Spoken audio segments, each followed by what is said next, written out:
நம்மளுடைய அரசியலமைப்பு சட்டம் ஹிந்தி குறித்து என்ன சொல்லுது?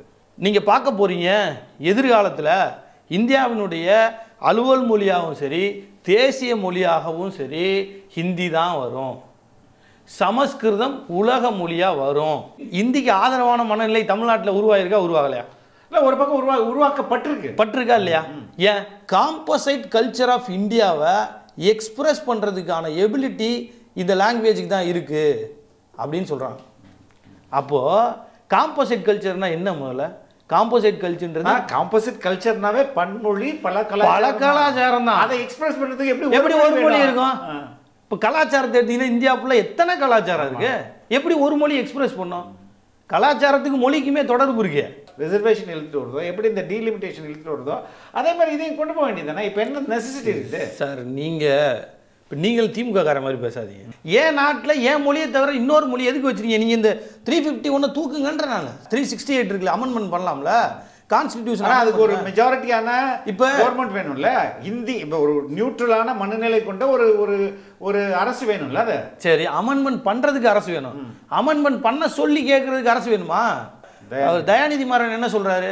24,000 பேர் பேசக்கூடிய சமஸ்கிருதத்துக்கு இந்த மத்திய அரசாங்கம் வந்து இவ்வளவு நிதி ஒதுக்குறீங்க, எங்களுக்கெல்லாம் ஒதுக்கலைன்னு அது ஒரு பிரச்சனையாக்கி அது இன்னைக்கு திமுகவுடைய நண்பர்களும் மற்ற எல்லா நண்பர்களுமே என்ன பண்றாங்க, அப்படியே இந்திக்கு எதிராக அவர் பேசிட்டாரு பாராளுமன்ற. இதுவா நீங்க பாராளுமன்றத்தில் பேசணும்? ஆர்டிகல் இருக்குங்க, அதை நீங்க ரிப்பீல் பண்ண சொல்லல. நீ இப்ப பேசலாம்ல, உங்களை தடுக்குதா? மெஜாரிட்டி கவர்மெண்ட் நீங்க பேசுங்க. எத்தனை முறை பேசுறீங்க? இந்த ஆர்டிகல்ஸ் வந்து ரிப்பீல் பண்றதுக்கு சொல்லலாமே. சொல்லுங்க, பேசுங்க. திமுக ஓட்டாங்க, மற்ற எந்த கட்சியும் பேசுறது இல்லையே. தெரியாது சார். என்ன சார், எப்படி சார் தெரியும்? இது வரைக்கும் யார் சார் பேசுறா? மொழி பற்றுள்ளவனுக்கு தெரிஞ்சாதான் சார் இதை பேசுவான். ஒட்டுமொத்த தேசிய இனம்னா இப்படி அப்ப ஹிந்தி பேச இந்தியன்ற தேசிய இனம் இல்லைன்னு சொல்ல வரேன். உருவாக்க நீங்க முயற்சி பண்றீங்க. அப்ப ஹிந்தி பேசுறவங்களா இந்த தேசிய இனம்? இந்தி யாருக்குமே தாய்மொழி இல்லை. இப்போதாங்க இப்போ ஹிந்தி தாய்மொழின்னு ஒரு 43% பேர் போட்டிருக்கான். பீகாரி இருப்பான், அவன்கிட்ட போய் என்ன பண்ணுறது? இவங்க 2011 ஒருத்தர் ஆர்டிக்கிளே எழுதியிருக்காரு, எடுத்துகிட்டு வரல இருக்கு. என்ன பண்ணுறதுன்னா, உன்னுடைய தாய்மொழி எது அப்படின்னு கேட்கும்போது முதல்ல ஹிந்தியை போட்டுருது. பட் அவனோட தாய்மொழி அது இல்லை. இப்போ என்ன பண்ணிடுறான், அவன் ஹிந்தியை டிக் பண்ணிடுறான். எந்த இடம் ஹிந்தி பேசுறவனுக்கு தாய்மொழி சொல்லுங்க? அதான் சொல்றேன். இப்போ இது சொல்ல முடியாது. உத்தரப்பிரதேசில் உள்ளவங்களுக்குலாம் அந்த ஹிந்தி தானே தாய்மொழியா இருந்தது இல்லைங்க. இப்போ நீங்க அதை ஹிந்தி எப்படி எந்த டேட்டா வச்சு சொல்றீங்க? அவன் வந்து என்ன செய்யறான்னா, இந்த ஒட்டுமொத்த நாட்டையும் இந்தியன்னு ஆக்க ட்ரை பண்றான். அது தவறு தான் நான் சொல்றேன். அதுக்காக தான் இந்தியை ப்ரொமோட் பண்றான், என்னையும் இந்தியை கத்துக்க வைக்கிறான். இன்னைக்கு நீங்க 4 ஜென்ரேஷன் கழிச்சு என்னுடைய பையன் இந்தியை கத்துக்கிட்டு வேலை பார்க்க போறான்னா 5 ஜென்ரேஷன் கழிச்சு என்ன கேட்டா என்ன சொல்லுவான் அவன்? Bihari, Bhojpuri, to some extent Maharashtra கூட விட்டாங்கல்ல. இந்துத்துவாவை சுத்தமாக விட்டுட்டு மராத்தின்னு மட்டும் நாங்கள் பேசியிருந்தோம்னா இன்னைக்கு ஒட்டுமொத்த மகாராஷ்டிராவிலையும் நாங்கள் ஆளுங்கட்சியாக இருந்திருப்போம். இந்த அரசியல் ஜெயிச்சிருக்குன்னு சொன்னார். நீ கட்டாயமாக படிக்கலைன்னா உன்னோட ஸ்கூல் சர்டிஃபிகேட் செல்லாதுன்றான். ஏன் இந்த சட்டத்தை நீங்கள் போடுங்க, உங்களை யார் பிடிச்சி வச்சிருக்கா? நீங்கள் தான் ஹிந்தி எதிர்த்து இல்லை, இங்கே தான் பழக்கத்தில் இருக்கு. டிஷர்ட்லாம் போடுறீங்களே, ஹிந்தி போடான்னு டிஷர்ட் இல்லை சார், பழக்கத்தில் இருக்கு. இப்போ ஹிந்தி 3rd லாங்குவேஜ் பாலிசி வரப்போகுதுன்னு பயப்படுறீல, நீ பயப்படவே வேணாமியா? வணக்கம். இப்போ இன்னைக்கு வந்து இந்தியா முழுவதும் பேசப்படுவது மும்மொழி கொள்கை பிளஸ் வந்து இந்தி திணிப்பு. ஆனால் இந்த ஒட்டுமொத்த இந்திய அரசுக்கும் வழிகாட்டி இல்லைன்னா சுப்ரீம் பாடி ஆஃப் அவர் நேஷன்னா அது நம்மளுடைய அரசியலமைப்பு சட்டம் தான். நம்மளுடைய அரசியலமைப்பு சட்டம் ஹிந்தி குறித்து என்ன சொல்லுது? ஏன்னா அதுதான் ஹோலி புக், அதுதான் பைபிள். ஆமாம் ஆமாம். இப்போ நீங்கள் கரெக்டாகவும் கேட்டீங்க. எல்லாரும் புரிஞ்சிக்க வேண்டியது என்னென்னா, ஒரு இந்தியா வந்து செயல்படணும்னு வச்சுக்கோங்களேன். இப்போ டெமோக்ராட்டிக் கண்ட்ரின்னு சொல்கிறோம்ல, இந்தியாவில் நடக்கிற எல்லாமே அண்டர் தி கான்ஸ்டிடியூஷன் தான் நடக்க முடியும். ஆமாம், நீங்களாக ஒன்றை சொல்லிடவும் முடியாது. நீங்கள் பிரைம் மினிஸ்டராக இருக்கலாம், பிரசிடெண்ட்டாக இருக்கலாம், காமன் மேனாக இருக்கலாம், சிட்டிசனே இல்லாமல் இருக்கலாம், இந்தியாவோட சிட்டிசனே இல்லாமல் இந்தியாவுக்குள்ளே இருக்கலாம்.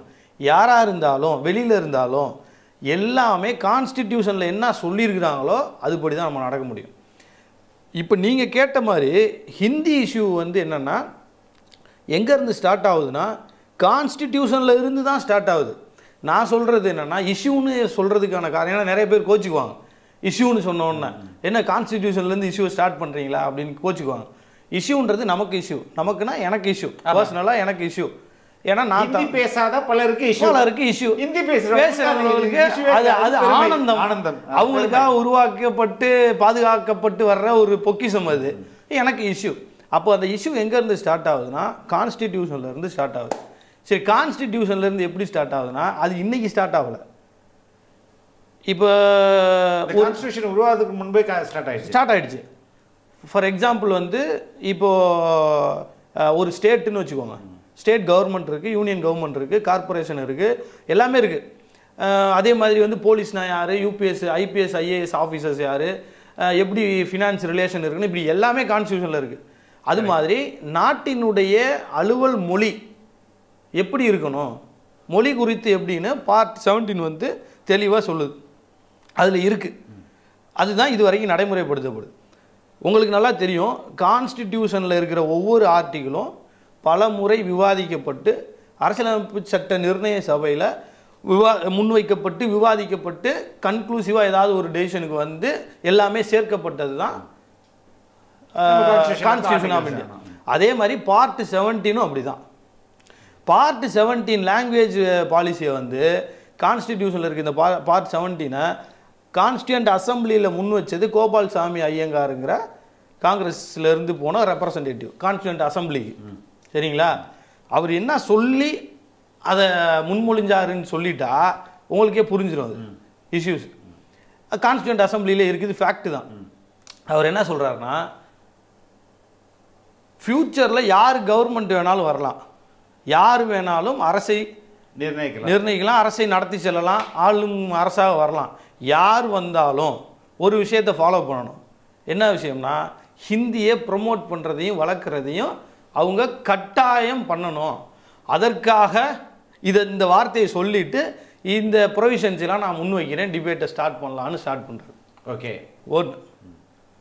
ரெண்டாவது, கோர் இஷ்யூவை புரிஞ்சுக்கிறதுக்கு இன்னொருத்தர் அந்த டிபேட்டில் நிறைய பேர் பேசியிருக்காங்க. இன்னொருத்தர் முக்கியமான ஆள் நீங்கள் புரிஞ்சுக்கிறது, நம்ம பார்வையாளர் புரிஞ்சுக்கிறாங்க. துலேக்கர்னு ஒருத்தர் பேசுகிறாரு, அவரும் காங்கிரஸ்கார். இப்போ இவர் முன் வச்சோன்னா சில பேர் ஆதரிக்கிறாங்க, பல பேர் எதிர்க்கிறாங்க. பெங்காலிஸ் மராத்திஸ்லாம் எதிர்க்கிறாங்க. முஸ்லீம்ஸு அங்கே அந்த ரெப்ரசன்டேட்டிவ்ஸாக வந்தவங்க என்ன பண்ணுறாங்கன்னா, உருது மொழி இதெல்லாம் வந்து ஆட்சி மொழியாக அலுவல் மொழியாக கொண்டு வரணும்னு டிபேட் பண்ணுறாங்க, அவங்களோட இதை வைக்கிறாங்க. இப்படி நிறைய பேர் வாத பிரதிவாதங்கள் நடக்குது. துலேக்கர்ன்றவர் பேசுகிறார். அவர் என்ன தெரியுமா சொல்கிறாரு, நீ இதை அலுவல் மொழியாக கொண்டுட்டு வராமல் போ, எங்களுக்கு ஹிந்தி தான் அலுவல் மொழி, சாரி ஹிந்தி தான் நேஷ்னல் லாங்குவேஜ்.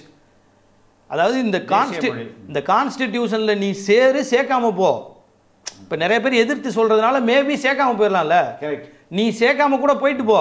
ஆனால் எங்களுக்கு யாருக்கு, இந்தியர்களுக்கு, அவரோட பார்வையில் இந்தியர்களுக்கு ஹிந்தி தான் நேஷ்னல் லாங்குவேஜ், சமஸ்கிருதம் உலக மொழி, இன்டர்நேஷ்னல் லாங்குவேஜ். அப்போ என்ன சொல்கிறாரு, நீங்கள் பார்க்க போகிறீங்க எதிர்காலத்தில் இந்தியாவினுடைய அலுவல் மொழியாகவும் சரி தேசிய மொழியாகவும் சரி ஹிந்தி தான் வரும், சமஸ்கிருதம் உலக மொழியாக வரும் அப்படின்னு சொல்கிறார் அவருடைய கருத்து. சரி, இந்த 70 ஆண்டு கால அரசியலமைப்பு சட்ட செயல்படுத்தலுக்கு அப்புறம் இன்னைக்கு என்ன நடந்திருக்கு? நீங்கள் போய் இப்போ யாருக்கிட்டையாவது இப்போ ஹிந்திக்கு ஆதரவான மனநிலை தமிழ்நாட்டில் உருவாகலையா? இல்லை, ஒரு பக்கம் உருவாக்கப்பட்டிருக்கா இல்லையா?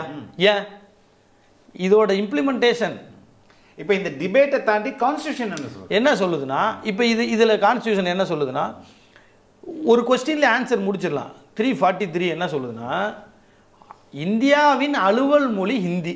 ஓகே, அடிஷ்னலாக 15 வருஷத்துக்கு இங்கிலீஷை யூஸ் பண்ணிக்கலாம். நான் இந்த கான்ஸ்டிடியூஷன் செயல்படுத்தப்பட்ட பின்னாடி 10 ஆண்டுகளில் 344க்கு கீழே ஒரு கமிஷன் ஃபார்ம் பண்ணணும். அந்த கமிஷனோட ரிப்போர்ட்டை 5 வருஷத்துக்குள்ளார செயல்படுத்துறதுக்கு ஒரு கமிட்டியை போட்டு அதை செயல்படுத்தணும். அதே மாதிரி 10 வருஷத்தில் ஒரு கமிஷன் போட்டாங்க 344க்கு கீழே. 344லே சொல்கிறாங்க இந்த கமிஷன் என்ன பர்பஸுக்காக போடப்படுதுன்னா, ஹிந்தி மொழியை ப்ரொமோட் பண்ணணும், ஹிந்தி மொழியோட யூசேஜை அதிகப்படுத்தணும், இங்கிலீஷோட யூசேஜை ரெஸ்ட்ரிக்ட் பண்ணணும். இங்கிலீஷுக்கு ஆல்டர்னேட்டாக நீங்கள் என்ன பண்ணணும், ஹிந்தியை கொண்டுட்டு வர்றதுக்கான பரிந்துரைகளை இந்த கமிஷன் வழங்கும். இன்னும் நிறைய இருக்கு. நான் உதாரணத்துக்கு 2-3 சொல்றேன். அந்த ஆர்டிகல் 341 ஓகே 344 43 ஹிந்தின்னு சொல்லிட்டான். அதை எப்படிலாம் கொண்டு வரலான்னு அடுத்தடுத்த ஆர்டிகிளில் சொல்கிறான். இப்போ பிரிட்டிஷ் டைமில் வந்து இங்கிலீஷ் தான் லாங்குவேஜாக இருக்குது எல்லா இடங்கள்லையும். திடீர்னு சுதந்திரம் கிடச்சிருச்சு, நம்ம என்ன பண்ண போகிறோம், அலுவல் மொழி ஒன்று மாற்றுறோம். என்ன கொண்டு வரோம், 343ல் ஹிந்தி தான் மொழின்ட்டோம். ஹிந்தினா எப்படி கொண்டு வருவீங்க, அதுக்கான ப்ராசஸ் வேணும்ல, எப்படி உள்ளே கொண்டு வர்றது, எல்லா இடத்துலையும் கொண்டு வரணும்ல, அந்த ஆர்டிகிளை செயல்படுத்துறதுக்கு. அப்போ 344 கமிஷன் போட்டு அந்த கமிஷனோட பரிந்துரைகளின் பேரில் கொண்டு வரோம். நீங்கள் ஹிந்தி எதிர்ப்பு போராட்டம் 60களில் நடந்துச்சுல, இந்த கமிஷன் போட்டு first commission official language commission போட்டு அந்த கமிஷனோட ரெக்கமெண்டேஷன்ஸுக்கு தான் இங்கே போராட்டமே நடந்தது. ஓகே, செயல்படுத்தக்கூடாது, இதில் வந்து நீங்கள் பல வகையில் வந்து இந்தியை திணிக்கிறீங்க அப்படின்னு சொல்லி பல விதமாக போடும்போது தான் அப்போ இருந்த அண்ணாதுரை என்ன பண்ணுறாங்க, அஃபிஷியல் லாங்குவேஜ் தமிழ்நாட்டுக்கு வந்து ஒரு அஃபிஷியல் லாங்குவேஜ் ஒரு பாலிசி டெசிஷன் எடுத்து அதை கொண்டு வராரு. அந்த எக்ஸப்ஷனில் தான் நம்ம இப்போ போய்கிட்டு இருக்கு. எஜுகேஷன் ஃபுல்லாக இந்தியா ஃபுல்லாக வந்தோன்னு தான் என்ன பண்ணுறாங்க, ஜவஹர்லால் நேரு ஒரு உறுதிமொழி கொடுக்குறாரு. என்ன கொடுக்குறாரு, மாநில அரசாங்கங்கள் விரும்புகிற வரைக்கும் நாங்கள் இந்தியை கட்டாயம் ஆக்க மாட்டோம்னு சொல்கிறாரு. அது ஒரு ரெசல்யூஷன். இன்னைக்கு வரைக்கும் கான்ஸ்டிடியூஷனல் ப்ரொவிஷனாக வரல. புரியுது. இப்போ ஆர்டிகல் 351 மட்டும் சொல்லியிருக்கோம். அதான் 351 இப்போ இப்படி வருது இல்லையா. இப்போ நீங்கள் ஆர்டிகல் 351க்குள்ளே வந்தீங்கன்னா, இப்போ நான் என்ன சொல்கிறேன் சார், பொலிட்டிக்கல் டிஸ்கஷன் நீங்கள் வந்து இங்கே நடக்கிறதெல்லாம் ஏமாத்து வேலை. அதுவும் குறிப்பாக திமுக மாதிரியான கட்சிகள் வந்து இங்கே வந்து என்ன பண்ணுறாங்கன்னா, மொழியை வச்சு அரசியல் பண்ணிக்கிட்டு தான் இருக்காங்களே ஒழிய 70 வருஷமாக பிரயோஜனமாக எந்த எதிர்ப்பையும் செய்யலை, முன்னேற்றங்களும் இல்லை. அதுக்கான உதாரணத்துக்கு தான் நான் என்ன சொல்ல வரேன்னா, அந்த ஆர்டிகல் 351 இப்போ நீங்கள் கரெக்டாக கேட்டீங்க. 351 என்ன சொல்லுதுன்னா, duty of the Indian government என்னன்னா, develop and to spread the Hindi லாங்குவேஜ்னு சொல்லுது. அது என்ன லாங்குவேஜா, சான்ஸ்கிரிட்டைஸ்டு ஹிந்தியை நீங்கள் என்ன செய்யணும்னா, இந்தியன் கவர்மெண்ட் என்ன செய்யணும்னா, யூனியன் கவர்மெண்ட்டு ஹிந்தியை ப்ரொமோட் பண்ணணும், பரப்பணும், ஸ்ப்ரெட் பண்ணணும். எப்படி ஸ்ப்ரெட் பண்ணணும்னா, பிரைமர்லி சான்ஸ்கிரிட்லேருந்து வேர்ட்ஸை எடுத்து போடணும், எடுத்து போட்டு டெவலப் பண்ணணும். வேணும்னா மற்ற இந்திய மொழிகள்லேருந்து நீங்கள் வார்த்தைகளையோ தேவைப்பட்டால், ஏன்னா அது ஒரு வளர்ந்த மொழி இல்லையா ஹிந்தி, இவங்க தான் வளர்க்குறாங்க அதை. ஸோ வளர்க்கும் போது என்ன செய்யணும், எடுத்து போட்டு நீங்கள் வளர்க்கலாம். அப்படின்னா என்னென்னா, சான்ஸ்கிரிட்டைஸ்டு ஹிந்தியை தான் நீங்கள் வளர்க்கணும், டெவலப் பண்ணணும், ஸ்ப்ரெட் பண்ணணும். ஃபார் வாட் ரீசன்னா, எதுக்காக அப்படி பண்ணுறாங்கன்னா, அந்த ஆர்டிகிளே சொல்லியிருக்காங்க, காம்போசைட் கல்ச்சர் ஆஃப் இந்தியாவை எக்ஸ்பிரஸ் பண்ணுறதுக்கான எபிலிட்டி இந்த லாங்குவேஜுக்கு தான் இருக்குது அப்படின்னு சொல்கிறாங்க. அப்போது காம்போசைட் கல்ச்சர்னால் என்ன, முதல்ல காம்போசைட் கல்ச்சர்ன்றது, காம்போசைட் கல்ச்சர்னாவே பன்மொழி பல கலாச்சாரம் தான். அதை எக்ஸ்பிரஸ் பண்ணுறதுக்கு எப்படி ஒரு மொழி இருக்கும்.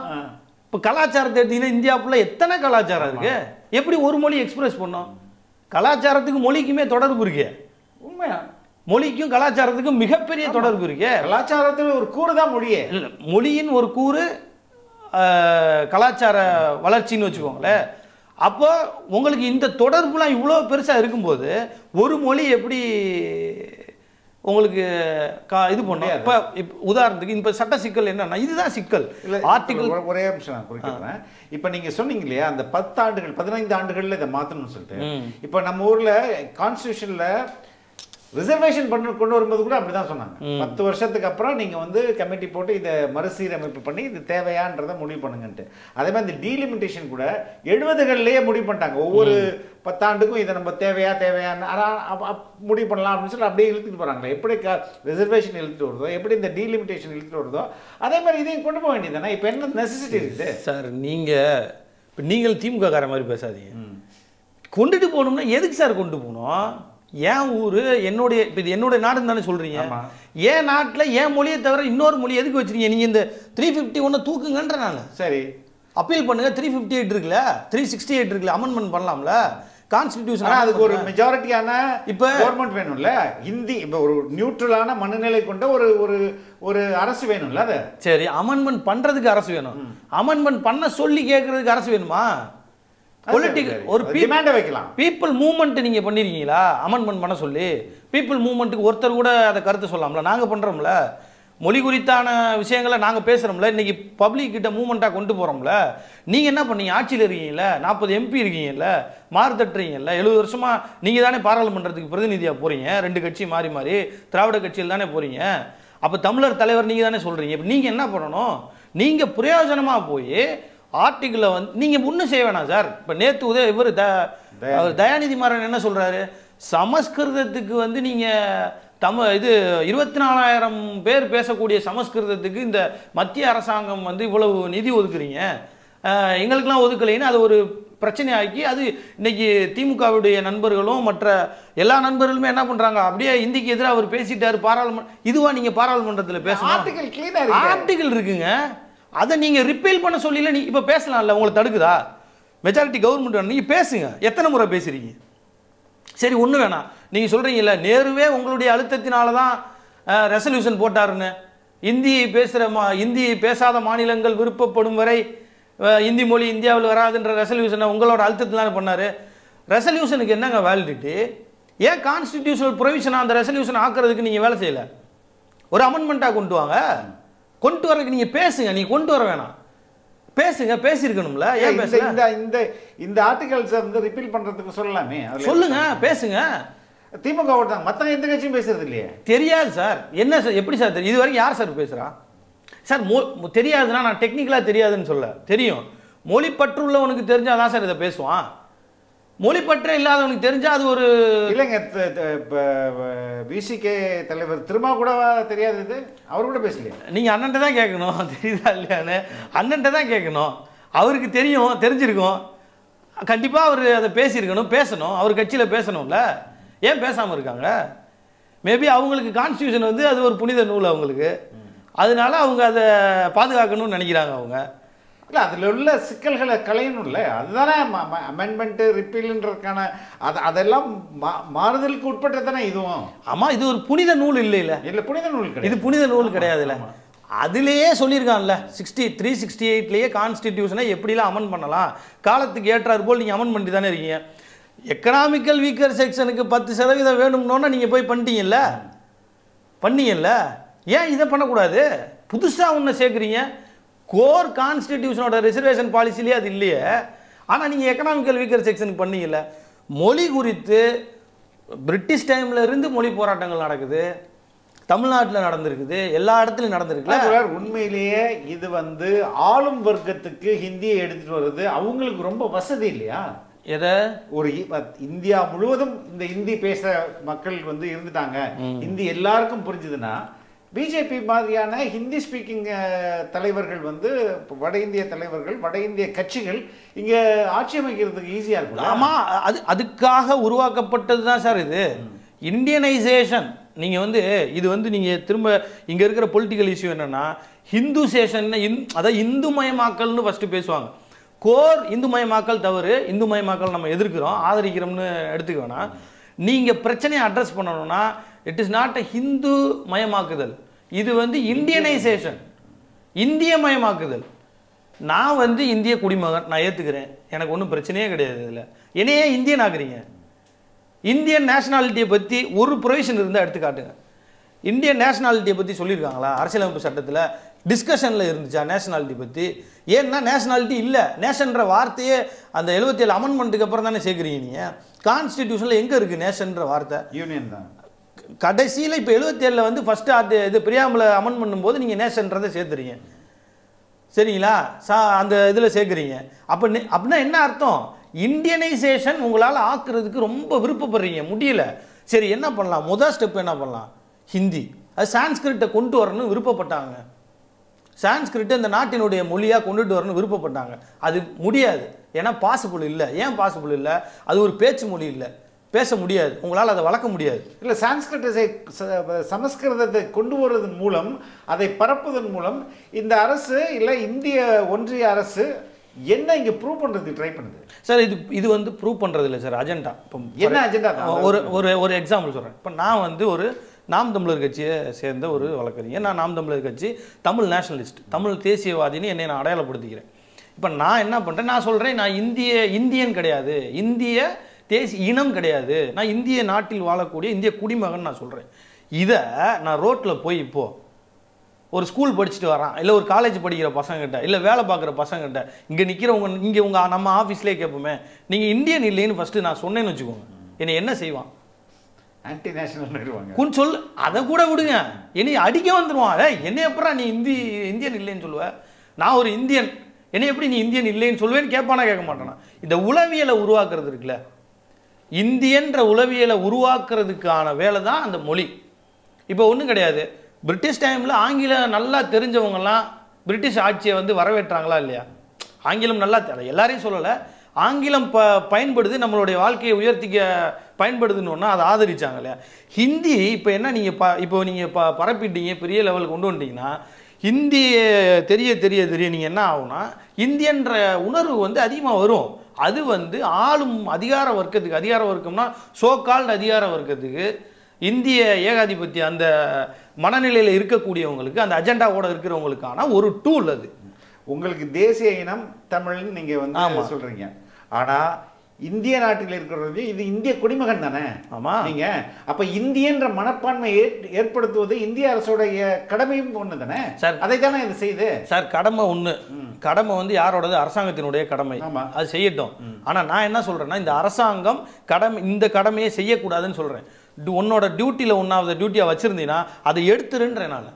என்னை நீ இந்தியன்னு என்னை ப்ரொமோட் பண்ணாத. நீ என்ன பண்ணணும்னா, அப்போ இந்தியனுக்கு டெஃபினிஷன் சொல்லு. இந்தியன்றது இந்திய நான் சொல்லிடுறேன். நான் புரிஞ்சுக்கிறது என்னன்னா, இந்திய எல்லைப்பரப்பில் உள்ள வாழும் இந்திய குடிமக்கள்லாம் இந்தியன், அவ்வளவுதான். அது இந்திய குடிமகன் சொல்லுங்க சார்.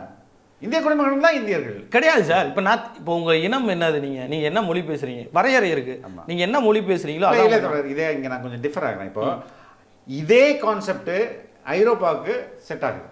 மொழி வழி தேசிய இனம், பிரெஞ்சு ஒரு நேஷனாலிட்டி, சிட்டிசன்ஷிப்பும் அதே தான், ஜெர்மன் அதே. ஆனால் அமெரிக்காவுக்கு நீங்கள் போங்க, அங்கே வந்து அது ஒரு காலனைஸ்டு கண்ட்ரி தான். நம்ம வந்து காலனைஸ்டு இல்லை, ஆனால் அது காலனைஸ்டு.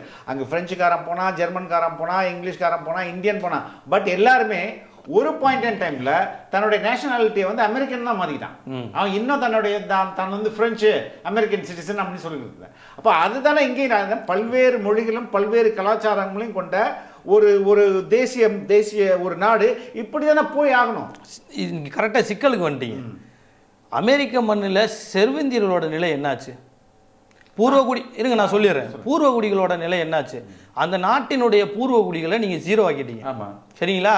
வெளியிலேருந்து நீங்கள் ஃப்ரெஞ்சு மற்ற ஆள்லாம் நீங்கள் அந்த நாட்டில் குடியேறி 400-500 வருஷம் கழிச்சு இன்றைக்கும் நீங்கள் போங்க, ஒரு மெக்சிகனை பார்த்து நீங்கள் அமெரிக்கனா மெக்சிகனான்னு கேட்டிங்கன்னா முதல்ல மெக்சிகன் தான் சொல்லுவான். இன்றைக்கி அமெரிக்கா இருக்குன்னா அது பல தேசிய இனங்களோட கூட்டம் அப்படின்னு வச்சுக்கோங்களேன். பட் அது வந்து என்னென்னா, நாடுகள் சேர்ந்து ஒரு நாடு ஆனது. அரசியல் சூழலுக்காக 13 நாடுகள் சேர்ந்து நம்மலாம் ஒரு நாடாக இருப்போம் அப்படின்னு ஆயிட்டு இந்த 40 வருஷங்கள், இது 400 வருஷத்தில் 776க்கு அப்புறம், 1776-78க்கு அப்புறம் இன்னைக்கு வரைக்கும் நீங்கள் பார்த்தீங்கன்னா அந்த கான்ஸ்டிடியூஷனோட இம்ப்ளிமெண்டேஷன் இன்னைக்கு என்ன பண்ண வச்சிருக்கு? அமெரிக்கன்னு சொல்ல வச்சிருக்குது. அந்த அமெரிக்கனை யார் ஏற்றுக்கிறாங்க? அங்கே இருக்கிற பூர்வகுடிகள் இன்னைக்கு சண்டை போட்டு தானே இருக்கான். என்னை முதல்ல நீ அமெரிக்கன் சொல்லாத. சரி ரைட்டு, அதுக்கு தான் நான் ஆன்சர் சொல்ல வந்தேன். நான் அமெரிக்கன்னோ இல்லாட்டி நான் இந்தியன்னோ சொல்கிறேன். எப்போ சொல்கிறேன்? அமெரிக்காவில் இருக்கிற மாதிரி எல்லா மாகாணங்களுக்கும் தனி கான்ஸ்டியூஷன் கொடு, தனி கொடி கொடு, எனக்கு தனி கொடி கொடு, தனி கான்ஸ்டியூஷன் கொடு, எனக்கு அதிகாரங்களை அதிகமாக கொடு. நீ அதிகாரத்தை கொடுத்துட்டு என்னையே நானே அதாவது ஒரு தேசிய இனத்தின் உரிமை என்ன? என்னுடைய அரசியல் பொருளாதார முடிவுகளை நான் எடுக்கணும். எவனோ ஒருத்தன் வந்து எனக்கு சொல்லிக் கொடுக்கக்கூடாது. இதை நீ எடு, நீட் எக்ஸாம் நீ வை, மெடிக்கலுக்கு என்ட்ரன்ஸ் நான் சொல்கிறேன் நீ வை, எஜுகேஷன் பாலிசி கொள்கை, மொழிக் கொள்கை இப்படி வச்சுக்க நான் சொல்கிறேன் நீ பண்ணு, நீ எனக்கு சொல்லாத. இது தேசிய இனத்தின் உரிமை. அப்போ நீ என்ன பண்ணு? தேசிய இன உரிமையெல்லாம் கொடுத்துட்டு ஒட்டு மொத்தமாக, ஃபார் எக்ஸாம்பிள் சுவிட்சர்லாந்து 4 தேசிய இனம் இருக்குல்ல, எல்லாமே கொடுத்துருக்கான்ல, அது மாதிரி கொடு. நான் சொல்கிறேன் சரிங்க, நான் ஒரு தேசிய இனம், எனக்கு தமிழ், ஆனாலும் நான் வந்து இந்தியனாக இருக்கிறதுல எனக்கு இவ்வளோ பலன் இருக்குது, நான் இந்தியனாக முயற்சி பண்ணி பார்க்குறேன். ஆனால் அமெரிக்காவிலே தேசிய லாங்குவேஜ் இங்கிலீஷ் கிடையாது. அப்படி ஒரு லாங்குவேஜ் இல்லைங்க. அவங்க குடியேறியவர்கள். இப்போ அந்த நிலை இங்கே வந்துடக்கூடாதுங்க. குடியேறியவர்கள் பூர்வகுடிகளை அழிக்கக்கூடிய சூழ்நிலை வரும். அதனால இன்னைக்கு நம்ம அப்படி ஒரு குடியேற்றம் இங்கே நடந்துற போகுது. நடக்கலை, இன்னைக்கு வரைக்கும் நீங்கள் நடக்கலை, நடந்துடக்கூடாது. நம்ம இப்போ ஒன்றும் யாரையும் ஒன்றும் அப்படி சொல்லலையே. இப்போ நீங்கள் வந்து இப்போ எங்கள் கட்சியிலே என்ன சொல்கிறோம், யார் வேணாலும் வந்து வாழு, ஆள்ற உரிமை எங்களுக்கு நம்ம சொல்கிறோம். ரெண்டாவது பாலிசி டெசிஷன் எடுக்கிற உரிமையை தான் நம்ம கேட்குறோம். ரெப்ரசன்டேஷனை பற்றி நீங்கள் நாம் தமிழரை பற்றி தவறான புரிதல் இருக்குது. ரெப்ரசன்டேஷன் பாலிசி டெசிஷன் 2 இருக்குது. அந்த நாம் தமிழர் கட்சியும் அண்ணன் சீமானு சொல்கிறது ஒன்றே ஒன்று தான். பாலிசி டெசிஷன் எடுக்கிறது தமிழனாக இருப்போம். ரெப்ரசன்டேஷன் தெலுங்கர்கள் எத்தனை சதவீதம் இருக்கியோ உனக்கு சீட்டு வேலை எல்லாமே இருக்குது. மராத்தி இருக்கியா, சௌராஷ்டிரா இருக்கியா, தெலுங்கு இது கன்னடம் இருக்கியா, மலையாளி இருக்கியா, எத்தனை சதவீதம் இருந்தாலும் பிரதிநிதித்துவத்தில் எங்களுக்கு பிரச்சனையே இல்லை. பாலிசி டெசிஷன் எடுக்கிறது என்னுடைய உரிமை. நம்ம சொல்றோம் உண்மையான இந்திய அரசு ஒரு முழுமையான ஃபெடரல் செட்டப் அப்படின்னு வந்துச்சுன்னா இந்த பிரச்சனைகளும் கிடையாது. வராதுங்க. எப்படிங்க வரும்? இப்போ ஒன்றும் இல்லை. இந்தியன்னு ஒரு இனம் இல்லைன்னு சொல்கிறேன்ல. இந்தியன் நீங்கள் இந்தியன் இப்போ நான் சொல்கிறேன், நான் தமிழ், தெலுங்கு, கன்னடம், பஞ்சாபி, மராத்தி, இது வடகிழக்கு மாநிலங்களில் இருக்கிறவன் வந்து ஒவ்வொன்றா சொல்கிற அசாமி, மணிப்பூர், நேபாளிலாம் சொல்கிறான்ல, இவ்வளோ பேருக்கு வங்காளிலாம் இருக்கிறான். இந்தியன்னு சொல்லுங்கள், எங்கே இருக்காங்க? சமூக அறிவியல் கோட்பாடு இருக்குது. தேசிய இனம்னா என்ன? ஒரு தேசிய இனம் என்பது வரையறை இருக்குது. தேசிய இனம் அது நம்ம சொன்னதில்லை, லெனின் அவருமே வந்து ஆய்வு பண்ணி சமூக அறிவியல் கோட்பாட்டில் சொல்கிறார். கம்யூனிஸ்டுகள் சொல்லியிருக்கணும். அவர் என்ன சொல்கிறாரு? தாய்மொழி இருக்கணும். அந்த தாய்மொழி வந்து உளவியலாக தாய்மொழி பேசுகிறவங்கெல்லாம் நாமெல்லாம் ஒன்றுன்ற உளவியல் இருக்கணும். ஒரு டெரிட்டரி இருக்கணும். இதெல்லாம் இருந்தால் தான் தேசிய இனம். ஆமாம், சரிங்களா? சரி, இந்தியனுக்கு சொல்லுங்கள். இந்த கோட்பாடு கிடையாது, வரையறை. இல்லை, அந்த வரையறைன்னு பார்த்தா நீங்கள் வந்து இல்லை நான் கேட்குற கேள்விக்கு சொல்லிட்டீங்கன்னா நான் ஒரு பதிலாக சொல்லிடுவேன். நீங்கள் வந்து டெரிட்டரி அப்படின்னா இந்தியா முழுமையான டெரிட்டரி இருக்குது. அப்போ ஹிந்தி பேசுபவர்களுக்கு மட்டும் ஒரு டெரிட்டரி இருக்குது, தமிழ் பேசுபவர்களுக்கு ஒரு டெரிட்டரி இருக்குது. தேசிய இனம் நீங்களாம் ஒரு வரையறை சொல்ல முடியாது. இல்லை, ஒட்டுமொத்த தேசிய இனம்னா இப்படி அப்போ ஹிந்தி பேச இந்தியன்ற தேசிய இனம் இல்லைன்னு சொல்ல வரேன். உருவாக்க நீங்கள் முயற்சி பண்ணுறீங்க. அப்போ ஹிந்தி பேசுகிறவங்களாம் எந்த தேசிய இனம்? ஹிந்தி யாருக்குமே தாய்மொழி இல்லை. இப்போ ஹிந்தி தாய்மொழின்னு ஒரு 43% பேர் போட்டிருக்கான் 2011 சென்சஸில், லாங்குவேஜ் சென்சஸில். எப்படி போட்டிருக்கான்னு தெரியுமா? ஹிந்தி மொழி வந்து இப்போ போஜ்புரி இருப்பான், பீகாரி இருப்பான், அவன்கிட்ட போய் என்ன பண்ணுறது? இவங்க 2011 ஒருத்தர் ஆர்டிக்கிளே எழுதியிருக்காரு, எடுத்துகிட்டு வரல இருக்கு. என்ன பண்ணுறதுன்னா, உன்னுடைய தாய்மொழி எது அப்படின்னு கேட்கும்போது முதல்ல ஹிந்தியை போட்டுருது, ஹிந்தி போட்டுருது, கடைசியாக போஜ்புரியை போட்டுருது. இப்போ இவங்க எதை ஹார்ட்கோர் ஹிந்து லேண்ட் இருக்குல்ல, நம்ம மத்திய பிரதேஷ், உத்தரப்பிரதேஷ் சொல்லி முடிச்சிடறேன். ஹிந்தியை போட்டுறது, கடைசி போஜ்புரி பீகாரியை போட்டுறது. இப்போ என்ன ஆகுதுன்னா, அவனுக்கு ஹிந்தி தான் எல்லாமே இருக்குது, பேச்சு மொழி எல்லாமே இருக்குது, பட் அவனோட தாய்மொழி அது இல்லை. இப்போ என்ன பண்ணிடுறான்? அவன் ஹிந்தியை டிக் பண்ணிடுறான். ஒருத்தர் கேலி கூத்து இந்தியன் லாங்குவேஜ் சென்சஸில் நடந்தது அப்படின்னு ஒருத்தர் ஆர்டிக்கல் எழுதியிருந்தார். என்ன கேலி கூத்துனா, 2 தாய்மொழி 3 தாய்மொழிலாம் வந்து இவங்க வந்து ஆப்ஷனில் கொடுத்து அதில் டிக் பண்ணி வாங்கியிருக்காங்க. அதன் அடிப்படையில் 43%, 60% ஹிந்தின்னு சொல்கிறாங்க. இப்போ நீங்கள் என்ன பண்ணுறீங்க? இப்போ எந்த இடம் ஹிந்தி பேசுகிறவனுக்கு தாய்மொழி சொல்லுங்கள்? அதான் சொல்கிறேன். இப்போ இது சொல்ல முடியாது. உத்தரப்பிரதேசில் உள்ளவங்களுக்குலாம் அந்த ஹிந்தி தானே தாய்மொழியாக இருந்தது? இல்லைங்க. இப்போ நீங்கள் அதான் ஹிந்தி எப்படி எந்த டேட்டா வச்சு சொல்கிறீங்க? ஊபியில் தாய்மொழி ஒருவேளை இருந்துச்சுன்னா நீங்கள் சொல்லுங்கள், அது தாய்மொழியாக இருந்துட்டு போகுது. அப்படின்னா அந்த பகுதிக்கு மட்டும் இப்போ நீங்கள் சொல்கிற கருத்தை வாதத்துக்குன்னே உண்மைன்னு வச்சுக்குவோம். ஹிந்தி பேசுகிறவங்களுக்கு இந்தியாவில் எனக்கு தெரியல எது தாய்மொழி கிடையாது, இப்போ வந்து மராத்தி கிடையாது. நீங்கள் சொல்கிற மாதிரி ஊபி எடுத்துக்குவோம். ஆமாம், ஊபி எடுத்துப்போம். ஊபியில் ஹிந்தி பேசுகிறவங்க அதிகமாக இருக்காங்க, தாய்மொழியாக வச்சுருக்காங்கன்னா அந்த ஹிந்தியோடைய தேசிய இனம் எது? அதான் ஹிந்தி தான் உங்களுடைய. சரி, இந்தியன்னு அவனே இந்தியன்னு வச்சுக்கிடுவான். இப்போ என்னையே இந்தியன்னு சொல்ல சொல்கிறீங்க? அதான் நீங்கள் கேட்ட இந்த டெரிட்டரி அவனுக்கான டெரிட்டரி ஒரு ஸ்மால் குரூப் அவங்களுக்கு இருக்குன்னு சொல்லுவாங்க. நான் எனக்கு இல்லைன்னு நான் சொல்கிறேன், பட் உங்களுக்கு இருக்குன்னே வச்சுக்குவான். இருக்கு. அவன் வந்து என்ன செய்கிறான்னா, இந்த ஒட்டுமொத்த நாட்டையும் இந்தியன்னு ஆக்க ட்ரை பண்ணுறான். அது தவறு தான் நான் சொல்கிறேன். அதுக்காக தான் இந்தியை ப்ரொமோட் பண்ணுறான், என்னையும் இந்தியை கற்றுக்க வைக்கிறான். இன்றைக்கி நீங்கள் 4 ஜென்ரேஷன் கழிச்சு என்னுடைய பையன் இந்தியை கற்றுக்கிட்டு வேலை பார்க்க போகிறான்னா 5 ஜென்ரேஷன் கழிச்சு என்ன கேட்டால் என்ன சொல்லுவான் அவன்? இல்லை, நீங்கள் சொன்ன மாதிரி இப்போ Bihari, Bhojpuri, to some extent Maharashtra கூட இப்போ விட்டாங்கல்ல.